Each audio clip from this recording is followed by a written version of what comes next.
the last Mishnah.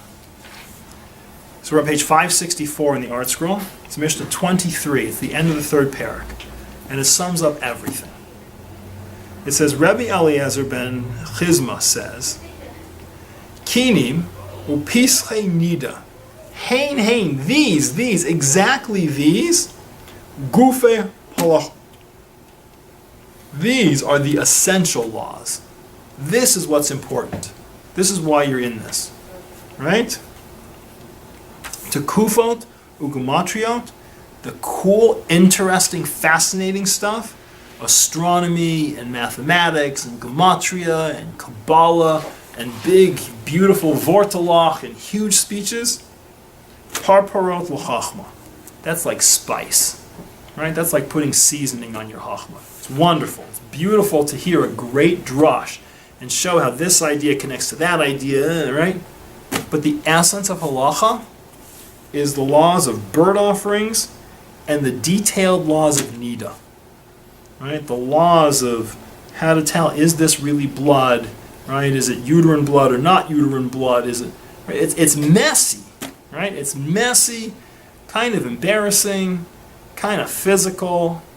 It's like, stuff. So we're about to go to the 9 days. We're about to get to Tisha B'Av. In Tisha B'Av, we're going to sit on the floor and say, oi, oi, oi, oi, oi, oi, oi, I wish we had a temple. And if you ask most people, do you want the temple rebuilt? If they envision the temple as a very large synagogue with really lots of marble and pretty floors and gold decorations with their name on it, they're pretty hip with it. But if you remind them that we're going to have a slaughterhouse there and give korbanos, right, and the Kohanim are going to be working on shechting, right? People aren't so sure. They want to have it imagined away. How do you have we'll have a temple but no more korbanos. When we sit on Tisha B'Av and we say, we wish we had a temple, we want korbanos back. Right? There's a Mishnah we'll see, it's really in the 5th parak, which maybe we'll just jump to and do before we get through next week, on why missing the temple. All the things that are destroyed in the world that you think are just the natural way the world works are all destroyed because the temple was destroyed. We'll go through that list next week before we get to Tisha B'Av. What is the fundamental struggle of a human being? Right? You are a soul wrapped in a body. The question is, what takes primacy? Your soul or your body? Are you a physical creature struggling to elevate himself through spirituality? Or are you a spiritual creature buried in physicality? Right? Do you slave your soul to your body, or do you turn your body into a tool for your soul? It says, nida, these things that are the most physical in the world, right? Food and sexuality, all these things that are totally, it's meat. It's the most meat space thing you can get, right? The question is, can you find a way to use that for Kedusha? Right? Nothing is more physical than sexuality. But we use it as a tool for holiness. Right? The outside world thinks that, sex is for recreation. The church thinks that sex is for procreation. So it's not true. It's for connection. So the purpose of physicality is purely as a tool for soul-to-soul connection. It's the only reason it exists, is to take in the most physical possible fashion 2 souls and tie them together, and the rest, you're doing it right, the rest of the world's is gone, and it's just about 2 souls connecting through both a physical and a spiritual pathway. Right? It's connection. That's why you see, children, it gives you a hint as to how God sees children.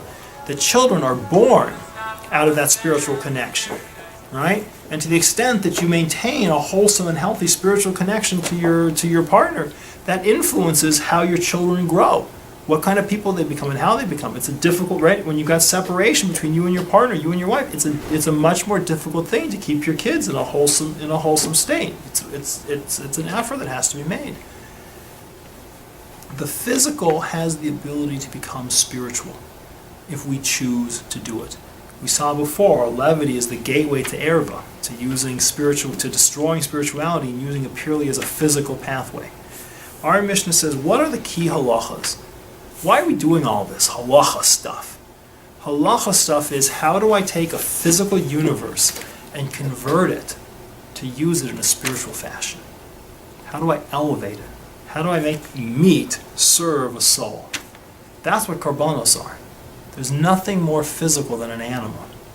The idea is to take it into the temple and convert it into a purely spiritual thing. Right? It's a pure, there's no edges, there's no pleasures, there's nothing else about it. You pick up the most spiritual thing that exists, a physical thing that exists in the world, an animal nefesh, this is pure physicality animated. And I'm going to bring it over here and hand it to Rebbe Cohen, and he is going to convert it into something that has no physicality whatsoever, just spirituality, reach, right? And there's no intermediate steps, there's nothing else going on to confuse you, it's not dressed in dinner, and it's not dressed, right? It's physical becoming spiritual, right? Bird offerings, karbonas. Everything in our life in this physical world is, can you use physicality in a spiritual way? Right? You're fortunate when the temple's here, you get to do it on a global scale, totally directly. The rest of us have to stumble around and try to figure out a way to get there. But that's what the halachas are for. The interesting, cute, beautiful little ideas, it's nice. But that's not what you're here for. You're here to figure out how do you take a body, a bag of meat and bones and blood, and use it as a spiritual vessel to take your soul and connect it to Hashem. The halacha is the lever that allows a physical creature to affect a supra-physical soul and refine it and connect it to the creator of the universe. That's the third parak.